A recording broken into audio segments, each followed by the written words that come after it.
All right, it's part 4 of our housing plan reviews of the top 4 POTUS candidates. So Jill Stein has by far the most in-depth housing plan between herself, Trump, Biden, and RFK. It does look a bit overwhelming at first, but it can be easily broken down into 3 categories. 1, increasing home ownership. 2, helping renters. And 3, government housing. To increase home ownership, she has 2 provisions that could increase the supply of homes available for purchase by potential owner-occupants. One is a vacancy tax, and the other is getting rid of the mortgage interest deduction for second homes. But there's 2 problems here. One, a lot of investors and a lot of the people who can afford to own multiple homes for personal use can often absorb these costs and/or pass these costs on to sellers when they do decide to sell. 2, of the homes these 2 provisions would nudge onto the market, there is no guarantee these homes won't just get bought up by other investors. While Stein is hoping these strategies will curb speculation, why not just cut to the frickin' chase already and ban speculation itself? She also has a first-time homebuyers plan that, just like RFK's plan, will further inflate housing prices, even for those first-time homebuyers who actually qualify for the plan. It's yet another in a very long line of housing strategies that will help relatively few people while further burdening everyone else with higher home prices. And she also has a provision to stop predatory lending, and that, my friends, is the entirety of her plans for increasing home ownership. There is nothing in her plan to effectively address housing inflation, especially the biggest contributing factor, investor-induced housing inflation. The mere allowing investors to compete with potential owner-occupants to purchase homes inflates housing 3 ways. 1, these investors increase demand way above and beyond the naturally occurring demand when only potential owner-occupants are competing amongst themselves for homes. 2, as investors buy up homes and turn them into rentals, they constrict the supply of homes available for purchase by potential owner-occupants. And 3, investors bring about a huge increase to the money supply available specifically to land and housing.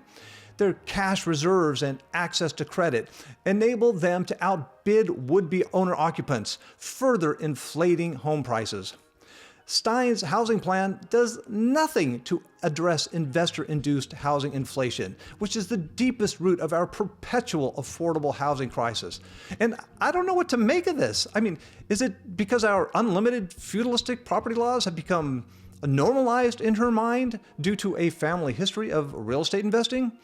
Or maybe it's her own investment portfolio that, by the way, has already been criticized for running in opposition to her professed values? Or does she just not believe in the American dream? Or is she just ceding on this issue, giving in to the all-powerful investor class who are intent on destroying the American dream? Or is she instead resorting to merely protecting and empowering renters to help them prep so they can endure the permanent renterdom real estate investors are attempting to force upon us? Or is it some vision she has of the new Austrian American dream of massive government housing, which, speaking of, 6 of her provisions are expansions of government housing programs and/or increasing the supply of government housing. So I'm not a limited government guy, especially during those times when the government actually is representing and working for the people. Government can do things the private sector can't do, and that the private sector doesn't want to do. As the private sector housing market has completely failed to bring about affordable housing, yes, I can see government stepping in, but there are definitely some problems here. 1, our government has been hijacked by big business and its greed and corruption. And as we've seen right here in California, these government programs to end homelessness have not only failed to stem the problem, but have made millions of dollars for corrupt individuals and companies. How will Stein address this? How will she prevent it? I mean, can she? 2, because there is nothing in her plan to effectively address land and housing inflation, the government and its deep pockets will inflate land even more each time it purchases the land necessary to fulfill her plan.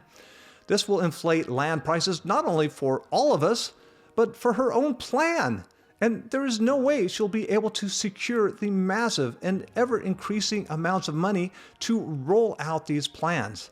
Today's prohibitive reality is a completely different set of circumstances than when Austria was able to secure the land necessary for their successful government housing. So the last four provisions in Stein's plan are all to help and protect renters and to give them more power. Of course, the ultimate power for a renter is to become an owner, and nothing in her plan other than her inflationary first-time homebuyers provision will help do that. Whereas her labor plan pushes for worker-owned companies / co-ops, there is nothing in her housing plan to bring about tenant-owned housing co-ops. If she were able to manifest tenant-owned housing co-ops, there'd be no need for any of her renters' rights and protections provisions, all of which will likely endlessly get caught up in our corporation-hijacked legal system anyway.